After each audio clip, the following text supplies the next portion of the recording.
The One Piece manga finally has answered one of the biggest and most important questions of the recent story by showing us that Jewelry Bonnie is indeed the daughter of the revolutionary Ginny. But while we finally had that relationship confirmed, now we have way more questions than we started with. Because in this chapter, we were told that Ginny was apparently kidnapped and forced to become the wife of a world noble. So maybe she was sold by slavers or she was taken by the government directly. But I mean, wow, out of all the options that we've been discussing for Bonnie's possible father, like Kuma or Dragon, Oda chose the darkest possible way that this backstory could have gone. I mean, yeah, we've always known that the Celestial Dragons can just randomly pick people and force them to become their wives, like we saw back in chapter 499, but man, I mean, seeing it like this in this flashback and that Bonnie is the child of this forced marriage is just a whole different level of messed up, if you ask me. So similarly to some of the Straw Hats tragic backstories, Oda is really ramping up the tragic meter to a whole different level here. But to make things even worse for Ginny, we next see her 2 years later and she has somehow been struck by a deadly, very rare disease. Now, unfortunately, instead of getting help, she is getting kicked out of Marijoa and left alone to die, which is where we see her next in one of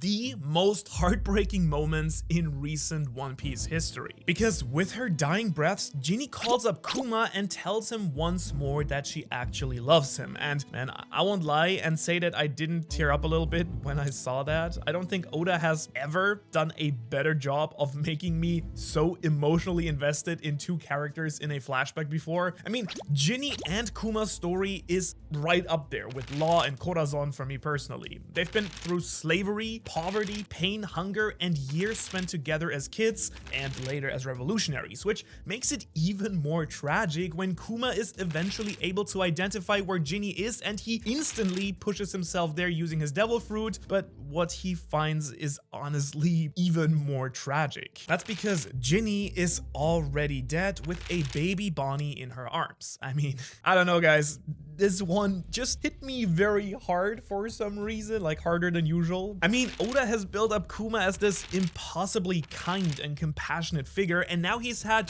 one of the only people who he truly cared for ripped away. It is truly heartbreaking and just continues to make me hate the Celestial Dragons more and more as if this were possible in this flashback, and sadly I'm kind of suspecting that we're not quite done yet. What is interesting though is that this scene seems to confirm Bonnie's age to be around 10 to 12 years old, since this has happened about 12 years ago, which honestly has crazy implications for the present story as well. But before we move on from Ginny, I want to quickly speculate on who this evil person that Ginny was forced to marry might be that ended up being Bonnie's father. And I actually do have one crazy idea that is just incredibly twisted if that turns out to be true. Now listen to this. We don't get much evidence on who Bonnie's father is from within this chapter, but let's go back again to chapter 499. Now, as you might remember, it's the very first chapter that we ever met this world noble, St. Charles. In fact, the very first world noble we ever see. And this entire scene might actually be some sort of insane foreshadowing if you think about it. Because as soon as Charles is introduced, he kicks an injured man and then decides to take this random nurse as his wife. This woman, by the way, was already engaged to be married, which is kind of similar to the Ginny and Kuma situation. But what's most interesting is what happens next, because then Zoro shows up and nearly causes massive chaos by cutting down Charlos, you know, before Luffy then does that later. Now, fortunately for Zoro at this point, Bonnie steps in and uses her powers to get him out of trouble. And now, over 500 chapters later, I'm just sitting here wondering if Oda intentionally showed us Bonnie's powers for the very first time in the exact same chapter where a world noble kidnapped a woman to make them their wife. I mean, seriously, how insane is it that almost exactly 600 chapters later, we're shown the very same thing happening to Bonnie's own mother? And so, as much as it hurts me to say this, this may have been some really twisted foreshadowing about Bonnie's actual father. Because if we take this scene in chapter 499 as foreshadowing, then wouldn't it make even more sense that Bonnie's mother was married to Charlos's father, who is Saint Roswald, whom we met just a few chapters before this scene? And in fact, to make even more connections, In chapter 497, Roswell killed a slave who also had his own wife and child, which is kind of a loose connection to Ginny and Bonnie, but I'm just saying that having all of this occur so close together could have been hinting at Bonnie's father all along. But if you're now saying you want a little bit more of concrete evidence, then just look at chapter 908 when we see Bonnie sneaking into Merijoa. Now, in this same scene, Kuma is shown being ridden by who else but Saint Roswell, which could all just be some sort of horribly tragic joke that Ginny was forced to marry the man who later rode Kuma around like a horse. I mean, if all of this is true, then Oda has gone to a whole different level of twisted and dark with this backstory, but even if it's someone else, it's still dark enough, let's be real. And if Roswell should turn out to be Bonnie's father, then that actually means that Bonnie is related to Charlos and kind of is his half-sister, which, let's be real, is just terrible, like awful. I don't even want that thought in my brain. However, it is entirely possible that Ginny was married to some other random world noble that we've never heard of. Or if we want to name some other important nobles, perhaps someone like, I don't know, Garling, which would somehow mean that Bonnie and Shanks would be related. I mean, we have the hair color a little bit, possibly either as siblings or as cousins. Or taking it even one step further, what if it was even one of the Gorosei? I mean, we've never seen them with children or wives or anything like that, but maybe that is why Bonnie is just bursting with tears when fighting Saturn at the end of chapter 1094. Because let's be real, surely these tears that we see in this panel right here have to mean that Bonnie is feeling some sort of even deeper feelings than just pure hatred for Saturn. I mean, obviously, it is suggested that Saturn is the one who ordered Kuma's memories erased, but what if it is more than just that, and Saturn is the one who forced Ginny to marry him? In fact, one theory from Worst Gen HQ on Twitter suggests that maybe Saturn was even the one who caused Ginny's deadly disease in the first place. Maybe somehow it was a side effect of Demon Saturn-like abilities that made Ginny and Bonnie sick in the first place. And if that were true, then if Bonnie is somehow able to kill Saturn by the end of this arc,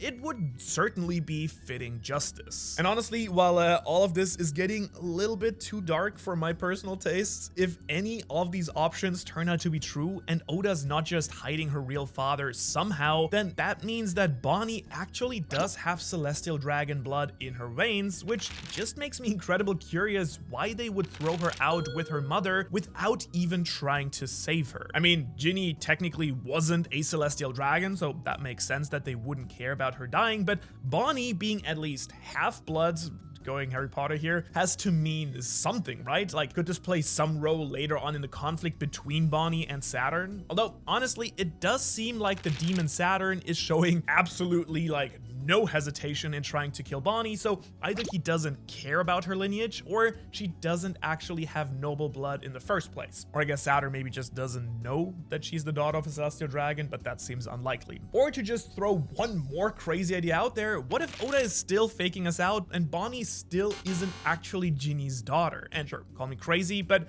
we've been wrong about assumptions like this in the past, so I'm not ruling it out just yet. In fact, I also still think the clone option is very much still on the table and could explain how Bonnie is still alive, but more on that in just a moment. Because while her father's identity still remains a mystery, I'm also highly interested in figuring out this strange disease that affected Bonnie and her mother. The disease itself is called Sapphire Scale, and it's even rarer than the Emberlet disease that you might remember that wiped out Law's entire town during his flashback. And what we do know about this disease is that when people who have the disease go out into the sun or the moonlight, their entire body starts to turn blue and their skin becomes really hard, like rock or some sort of tough animal scales. Now, we aren't really told yet how she got this disease or if it is contagious, but if it is anything like the Emberlet disease, then it might be caused by something horrible that the world nobles were doing at that point. Because if you remember from Law's flashback, Law's hometown would actually mine this so-called amber ore for the government, which was actually deadly poisonous over time and could be passed down through generations, which seems to also have happened in the case here since Bonnie also has gotten this disease. And I honestly have no other idea what could have actually caused it other than maybe some government experiments or maybe a side effect of the Gorosei's demon powers or something. I mean, blue scales do remind me a little bit of Kaido's scales that he has as a dragon, and we do know that Vegapunk experimented with that, but still, that would be too messed up if it was Vegapunk's fault, right? So this leaves us with the question of how did Bonnie live while her mother ended up dying pretty quickly? And you might not realize it, but the answer to this question is going to have huge effects on the rest of Kuma's and Bonnie's story, because we do see in this chapter that Kuma took care of Bonnie for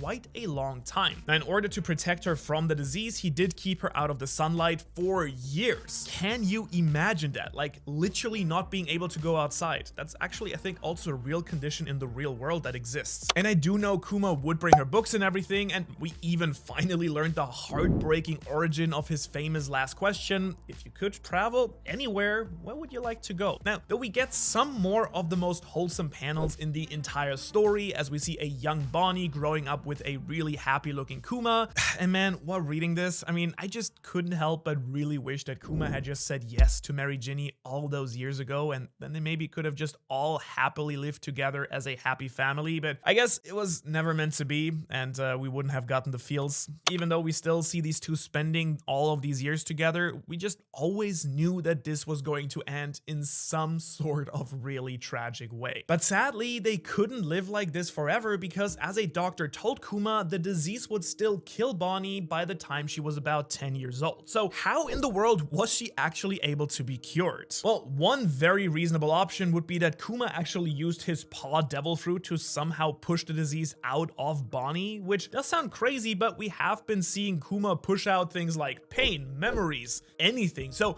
it isn't exactly unreasonable to assume that Kuma could push out a disease. However, like we just saw back in chapter 1097, someone would have to take in that disease in their stead, which means that Kuma might have absorbed the disease himself to save Bonnie. Now, whether he was just strong enough to survive the disease or it didn't affect him because of his Buccaneer blood, we aren't really sure. But if you look at this small flashback back in chapter 1072, it does appear that Kuma had some bandages on his entire body, so I wonder if this could be some sort of side effect from this sapphire scale disease. Now, of course, another option for how Bonnie lived is that Kuma made some sort of deal with the world nobles to save Bonnie, and the easiest way for this to work would be that Kuma basically sold himself to the world nobles in exchange for medicine, or possibly even Bonnie's aged devil fruit. Because I mean, since this disease does seem to be indeed age related, then Bonnie's fruit would be the perfect one to keep her from ever growing too old to be killed. Although she definitely has aged herself up past 10 years old, which does make me wonder if that is really true or not. And so maybe all of that does leave open the option that the real Bonnie did end up dying, and the one that we see right now here is actually a clone. I mean, I don't know, honestly. I'm still trying to really wrap my head around all of this, but whatever the case may be, Bonnie is alive right now, and she is now confirmed to be only 12 years old, which is just crazy to think that she's already gone around and become a famous pirate around the world while still being basically a child. But maybe her devil fruit's powers are also affecting her brain to match the age of her physical body, who knows? And also, it does appear that in the next chapter, we're finally going to see Kuma earning his title of the Tyrant King of the Sorbet Kingdom, because at the end of this one, the corrupt king that the freedom fighters overthrew back in chapter 1097 is now back to cause trouble for the kingdom itself. And honestly, I thought that he had been killed already, which I wish was true, because now I'm kind of predicting that someone is probably going to try to take Bonnie from Kuma, and man, that's not going to end well for anyone. I can literally just imagine Kuma destroying the entire kingdom to try and save Bonnie from being captured. Or on the other hand, maybe the corrupt king takes everyone on the island hostage and Kuma is forced to trade himself to set them all free. And I mean, it would only make sense because Kuma has been consistently sacrificing himself for years to protect these people, so maybe he will take the last one option that sacrifices himself and saves everyone else. Or, of course, one more option to consider is that both Bonnie and Kuma both get taken in by the world government. Perhaps Kuma turns himself in to save the people of the Sorbet Kingdom, and then Bonnie comes along as well. And in fact, this actually makes a lot more sense than you might think right now, because we still have this super unexplained and weird panel of former Admiral Akainu saying that he was worried when he learned that Bonnie escaped. And really, it doesn't seem likely to me that he was referring to when she was a literal baby. baby, so there has to be some other time that she was actually captured and then managed to escape from the world nobles. And on top of that, if you look at Bonnie and Kizaru's conversation back from chapter 1092, it does seem like Kizaru and Bonnie have known each other for quite some time as well. Like, I mean, Kizaru even remarks that she's grown quite a bit taller, which does make me think that he saw her sometime when she was still a kid. So with all of this, I'm really thinking that Bonnie was with Kuma for at least the start of when Kuma agreed to become a government experiment, and then she later managed to escape, which of course would also explain her real strong hatred of the world nobles. However, one thing that is certain is that Bonnie and Kuma's backstory is going right up there with the saddest in the entire story so far. And if you know one thing about sad backstories, it's that every single Straw Hat does have one. So if you've been on board with it, kind of like I have been, there has never been a greater opportunity than right now for Bonnie to actually join the crew. But if you don't want to wait to see how exactly Bonnie would fit on a crew with Luffy, I figured out how the entire Worst generation would get along with if they all were on one crew, and you can check that video out right here. Also, before I let you go here, I think we all saw the message that Oda wasn't actually able to finish the drawings for this chapter, so let's actually really hope that he's doing okay. I mean, he does work super hard every week to bring us this story that we all love, and nothing could be worse than him overworking himself and ruining his health, I think. And personally, I really think it might be time now to shift One Piece to a bi-weekly schedule where we only have 2 chapters a month, just so he has time to rest more. But anyways, for now, thanks for watching, and I will see you in the next one.